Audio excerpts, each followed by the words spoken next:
평범한 그들은 어떻게 탁월해졌을까? 자기답게 살아가는 사람이 탁월한 사람이다. 아인슈타인은 이 세상에 진정한 자유는 없다고 했다. 타인의 속박이 사라지면 자기 스스로 자신을 속박하기 때문이라는 것이다.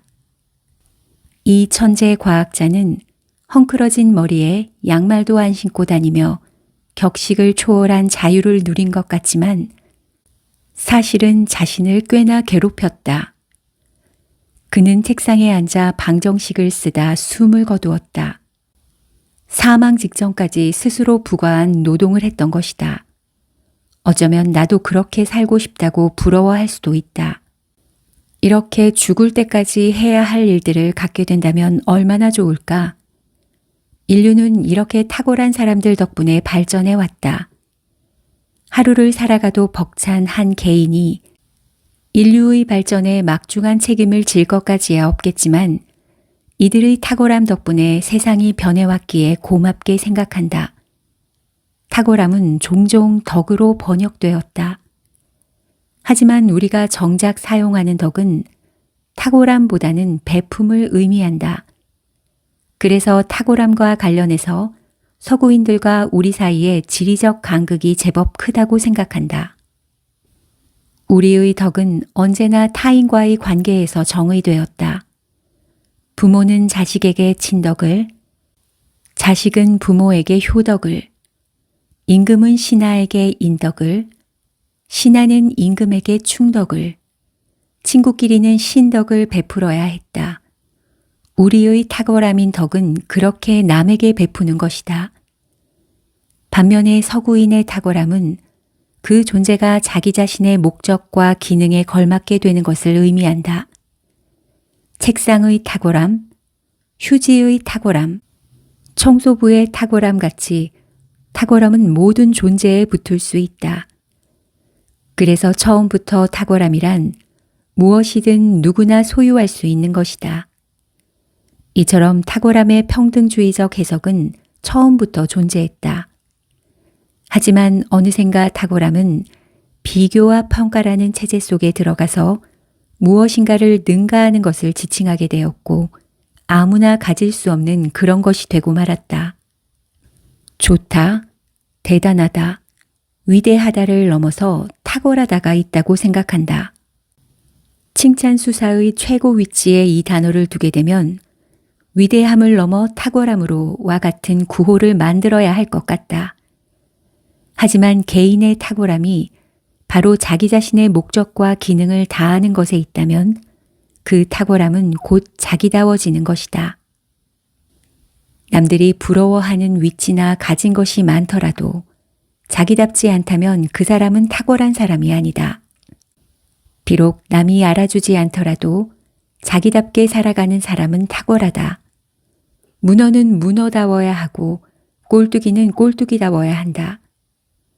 닭 같은 문어, 비둘기 같은 꼴뚜기는 돌연변이에 불과하다. 유사일에 최대의 자아팽창이 일어나고 있는 글로벌 정보 시대를 살아가는 우리에게 탁월함은 바로 자기다움의 추구다. 누구나 탁월해질 수 있다는 것이다. 이 탁월한 개인들이 모일 때 다양한 고유성의 융합이 일어날 것이고 엄청난 창조를 이룰 것이다.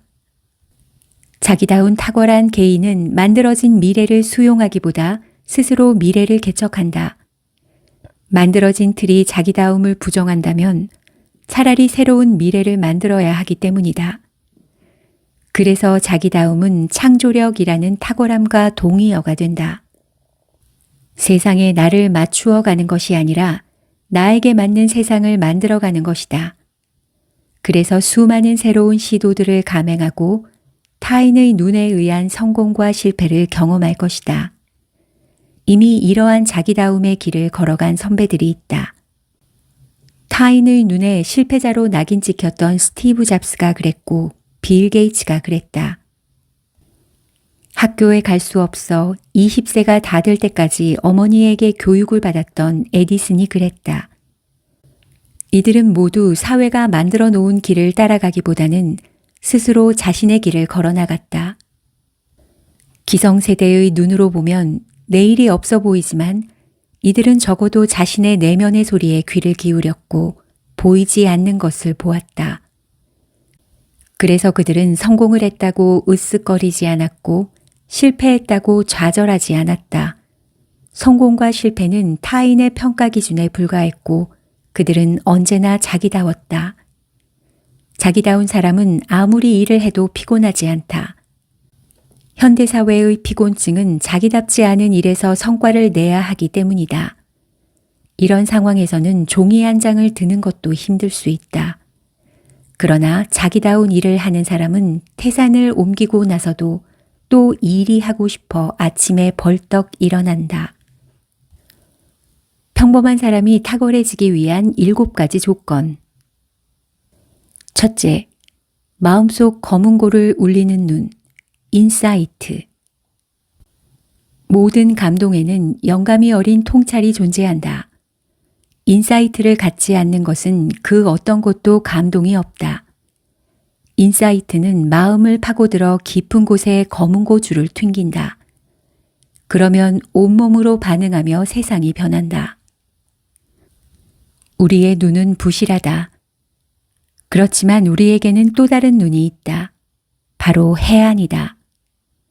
해안은 집착을 버리고 차별의 현상계를 넘어서는 통찰을 하게 해준다. 그것은 이면에 숨겨진 것, 보이지 않는 것을 보는 능력이다. 이 눈은 마음의 눈이다. 해안이 열리면 감동한다. 마음의 검은 고가 울린다.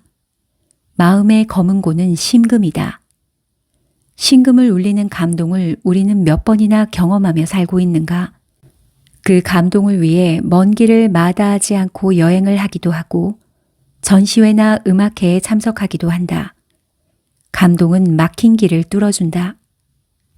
모든 감동에는 영감이 어린 통찰이 존재한다. 인사이트를 갖지 않는 것은 그 어떤 것도 감동이 없다. 시대의 아픔과 슬픔을 읽어낸다면 아마도 그는 사상가가 될 것이다. 그의 통찰은 새 시대를 열어갈 길을 만들 수 있는 운동을 이끌어내기 마련이다. 자연현상 너머에 보이지 않는 작용을 보는 사람은 과학자가 될 것이다. 눈에 보이지 않는 중력을 인지한 뉴턴은 역학을 새로 썼다. 그의 인사이트는 오늘날도 우리의 일상의 구석구석에 적용되고 우리를 감동시킨다. 둘째, 남들이 뭐라 해도 지켜나간다. 괴짜 정신. 남들이 보지 못한 것을 본 사람은 말과 행동이 달라지기 마련이다. 대부분 오해를 받는 것이 기본이다. 그 오해가 두려워 자신을 숨기면 그 다음 일은 없다. 고집이 센 사람으로 오해를 받기도 하지만 오랜 시간이 흐르고 나면 그 오해가 풀리고 바로 그것 때문에 그가 성공을 이루어냈다고 다들 칭송한다. 남들에게 이해받지 못하는 사람은 괴짜 취급을 받는다. 이제 우리 모두가 괴짜가 된 시대를 살아간다. 정상은 없다. 모두가 비정상이다. 모두가 외롭다. 모두가 희한하다. 이 괴짜의 시대는 탁월한 나, 즉 아이를 요청한다. 괴짜 정신은 자기다움을 추구해가는 정신이다. 자기다움은 그저 한없이 남을 이겨 내가 높아지는 것이 아니다. 바다에 다양한 물고기가 살고 있듯이 자신에게 걸맞는 환경에서 자신의 목적에 맞게 잘 사는 것이 바로 자기다움이라는 탁월함이다. 이름을 걸어도 부끄럽지 않은 삶을 사는 것이다. 셋째, 넘치도록 채우게 하는 원동력, 결핍. 부족해 절망하는 사람이 많다. 남과 비교해보면 한없이 작아지는 자신을 발견하는 것이다. 반면에 부족하기 때문에 발전하는 사람도 있다. 그들의 대성공에는 언제나 없음이 자리하고 있다. 못 배운 것, 가난하게 태어난 것, 부모가 없는 것, 출신이 낮아 무시당하는 것과 같이 이루 헤아릴 수 없이 많은 한스러운 일이 있고 이를 탄식하게 된다. 그렇지만 이러한 결핍은 탁월함에 도달할 수 있는 결정적인 조건이 된다.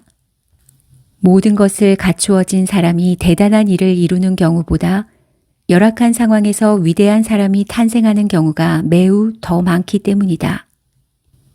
모든 것이 채워진 만족한 상태를 자랑하지 말고 눈물 나도록 억울한 결핍을 감사하라. 결핍을 극복하는 과정에서 반작용으로 탁월함에 도달하는 것을 보았다. 결핍은 탁월함을 향한 방아쇠와 같다. 결핍을 당기면 당신은 탁월함으로 날아갈 것이다. 가난뱅이로 태어났건, 배우지 못했건, 몸이 약하건, 눈에 보이지 않건, 마음의 상처로 걷기조차 힘들건 간에 이 모든 결핍은 탁월함의 발사대일 뿐이다. 극복하라. 그러면 당신은 날아오를 것이다. 넷째, 눈치 없이 한없이 도전한다. 바보 정신. 죽음을 앞둔 스티브 잡스가 스탠퍼드 대학교 졸업식 연설에서 이제 막 사회로 나가려는 젊은이들에게 바보처럼 살 것을 주문했다. 여러분들의 시간은 한정되어 있습니다. 그러니 다른 사람의 인생을 사느라 자신의 시간을 낭비하지 마십시오. 다른 사람의 의견을 신경 쓰느라 내면의 소리를 잃어버리지 마세요. 가장 중요한 것은 당신의 마음과 영감을 따를 수 있는 용기랍니다. 그는 이어 다음과 같은 유명한 말을 남겼다. 계속 갈망하고 바보처럼 살아라. Stay hungry, stay foolish. 혹자는 우직하게 나아가라 라고 번역하지만 바보처럼 살라는 것이 더 좋다. 이 바보처럼 어리석은 상태에 있는 것은 유행가에 나오는 것처럼 어느 날 문득 인생을 돌아보니 텅 빈 마음을 보고 참 바보처럼 살았다고 한탄하는 바보처럼이 아니다. 바보 정신은 탁월함으로 나아가는 강력한 추진제이기 때문이다. 경쟁을 넘어선 경지로 가는 위대한 발사대인 바보 정신을 살펴보자. 바보는 우리에게 용기와 희망을 준다. 저런 사람도 해내는데 나도 달려가야겠다라고 다짐하게 한다. 바보처럼 보이지만 사실은 진짜 현명한 사람이다. 어쩌면 괴짜 중에 가장 고수일지도 모른다. 이 시대가 요청하는 바보란 안 되는 것을 뻔히 알면서도 도전하는 그런 사람을 말한다. 그런 면에서 오늘날 시대의 영웅은 바로 바보들이다. 대한민국은 바보들이 만들어낸 나라다. 그래서 위대하다. 세상의 눈으로는 바보로 보이지만 진리를 거머쥔 믿음의 눈도 있다는 사실을 봐야 한다.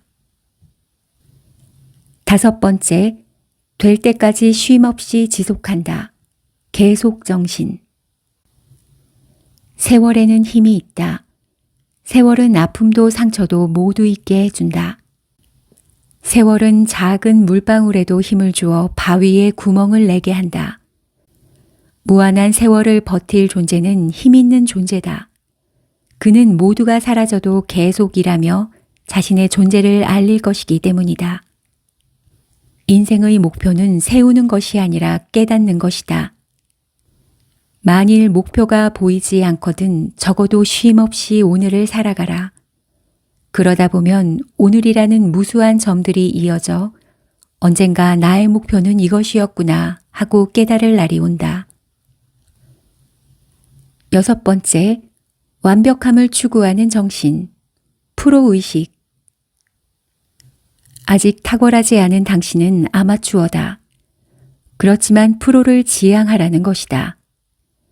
프로라면 어떻게 할까를 생각하라는 것이고 언젠가는 프로가 되겠다는 의지를 세워달라는 것이다. 될성 부른 나무는 떡잎부터 안다라는 옛 속담은 바로 프로의식을 갖고 있는지 아닌지를 의미하는 것이다. 될성 부른 떡잎은 비슷하게 생겼어도 그 자라는 기상이 남다르다. 연습에 임하는 자세가 다르고 성장 속도가 다르다. 비루한 가운데 있으나 빛나는 눈동자를 갖고 있다. 그래서 쉽게 포기하지 않고 쉽게 타협하지 않는다. 그 진지함과 완벽을 지향하는 도전은 프로의식에서 나온다.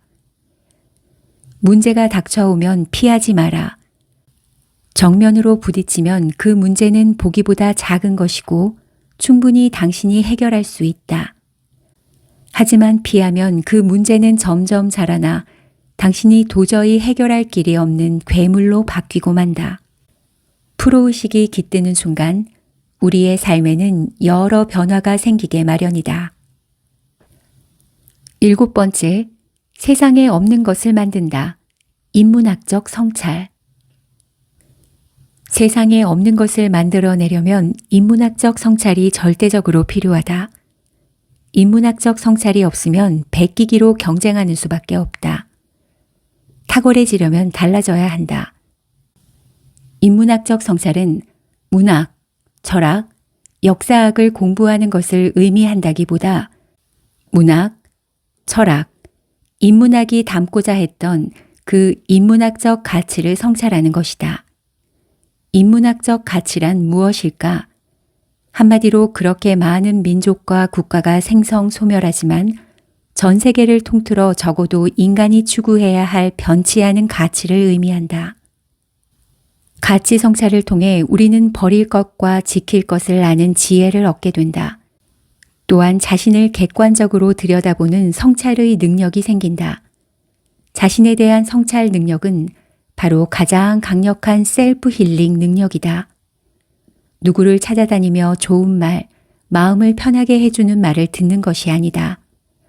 곰곰이 스스로 돌아보면서 내면의 소리를 귀 기울이면 그 소리 사이의 모순과 충돌을 조정할 관점, 즉 인문학적 성찰을 하게 된다.